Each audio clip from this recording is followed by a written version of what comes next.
on voit que le gouvernement est clairement du côté de la division et de la caricature. Je veux dire, c'est grotesque ce que nous raconte Olivier Véran. Le vrai problème, auquel d'ailleurs aucun gouvernement occidental, et c'est pas que la France, aucun gouvernement occidental ne s'attaque à bras-le-corps, c'est la question des moyens. Emmanuel Macron nous disait il y a un an, vous vous souvenez, le monde d'avant ne sera plus, le monde d'après, il y aura un monde d'avant, un monde d'après, mais on veut retrouver le monde d'avant. Pardonnez-moi, mais qui nous laisse tranquille avec son monde d'après. Et aujourd'hui, avec ce pass sanitaire, depuis une semaine précisément, nous basculons dans une société de l'autorisation. C'est un vrai changement. Et je tiens à dire que ce changement n'est pas là que pour les non-vaccinés, car même les vaccinés, et c'est l'erreur du gouvernement, beaucoup de vaccinés iront et sont dans ces manifestations. Oui, même quand vous êtes vacciné, vous devez montrer votre QR code pour toutes les activités de loisirs, de restauration, etc. Donc c'est contre ce changement de société, contre cette société de l'autorisation que les gens manifestent. Il y a un vrai problème de fond, c'est le problème de la confiance dans les acteurs qui ont géré cette pandémie. Les acteurs politiques comme les acteurs pharmaceutiques.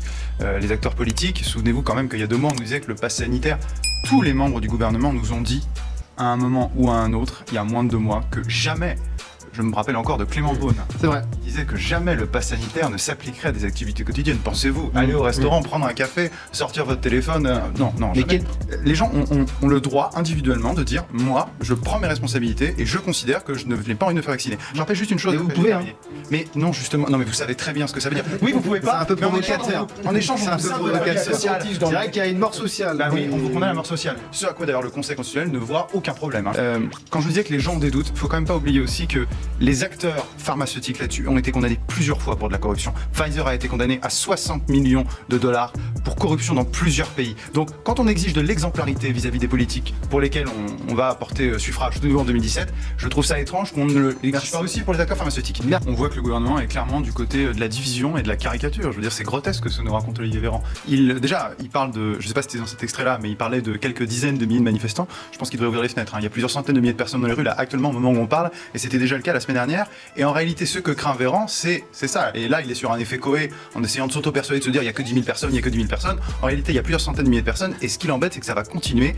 Et ce que le gouvernement veut éviter à tout prix, c'est qu'il y ait la jonction de ces manifestations en plein milieu du mois d'août, quand même, 200 à 300 000 personnes, jusqu'à la rentrée. Le gouvernement a tort de caricaturer ces manifestants. Ces manifestants, encore une fois, je le répète, ils sont contre un changement de paradigme, un changement de société. On passe, je le répète, d'une société de liberté à une société de l'autorisation, avec ce pass sanitaire, et il n'y a rien de plus légitime. Qu'il y ait, comme toujours, mais c'est dans toutes les manifestations, quelques marginaux, mais je vous défie de me trouver même une manifestation de, je sais pas, de sociodémocrates en Norvège, où il n'y ait pas 1 ou 2 zozos et où il n'y ait pas 1 ou 2 pancartes idiotes. C'est toujours la même chose et on met systématiquement le focus là-dessus et ça arrange le gouvernement d'appuyer là-dessus. Le Parlement n'a pas joué son rôle de contre-pouvoir au sens large, c'est-à-dire Sénat et Assemblée nationale, très clairement. Ensuite, il faut... Pourquoi ?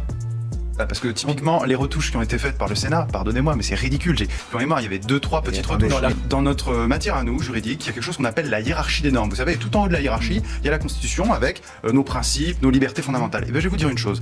La santé, c'est important, c'est une valeur importante, mais ce n'est pas au-dessus de tout. Surtout quand, je le rappelle, ce virus, ce n'est pas la peste noire. On n'a pas arrêté d'en parler là depuis 1h30. On sait qu'un des problèmes majeurs et qu'on ne veut pas résoudre, c'est la question de nos capacités hospitalières et nos lits de réanimation. Moi, je pense que le Conseil constitutionnel, je l'ai entendu dans votre reportage là tout à l'heure, j'ai vu que des manifestants parlaient du Conseil constitutionnel et manifestaient contre le Conseil constitutionnel. J'en suis personnellement très ravi. Car voyez-vous, le Conseil constitutionnel, on pense que ce sont des sages. D'ailleurs, vous tous journalistes, vous appelez les sages. Je ne sais pas pourquoi est-ce qu'on a appelé ça les sages. Je sais que dans mon jargon aussi on appelle ça les sages. Bon, tout le monde répète ça de manière un peu idiote. Écoutez, les sages, ces fameux sages, ces 9 juges, ils ont rien de plus sage que... Enfin, ce sont des politiques pour une partie d'entre eux. Je vais quand même rappeler qui sont les juges du Conseil constitutionnel. Excusez-moi, c'est important de dire ça. Le Conseil constitutionnel a une autorité qui est supérieure à celle des lois, supérieure à celle du Parlement. Si le Conseil constitutionnel dit ce n'est pas conforme à la Constitution et à des principes comme ça, qui dégage, un peu comme ça dans le vent. Il faut bien se baser sur quelque chose. Mais justement, le Conseil constitutionnel parfois se base sur très peu de choses. Le Conseil constitutionnel, ici, les gens, c'est très intéressant qu'ils manifestent contre ça parce que les gens ont pris conscience,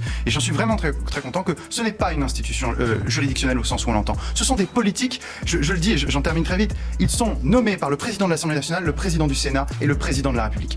2 sont des anciens premiers ministres, Alain Juppé, Laurent Fabius, et 2 anciens sénateurs. Dans les 5 autres, vous avez 3 hauts fonctionnaires et 2 anciens magistrats, dont une ancienne figure du syndicat de la magistrature. Les gens ont compris que c'est une institution politique avant d'être une institution juridictionnelle. Vous parlez du Parlement, mais justement, il y a une totale consanguinité entre le Parlement et ce Conseil constitutionnel parce que, pardonnez-moi, il y a quand même 2 anciens sénateurs qui sont au Conseil constitutionnel et les membres du Conseil constitutionnel sont nommés, 6 d'entre eux, par les présidents des 2 parlements.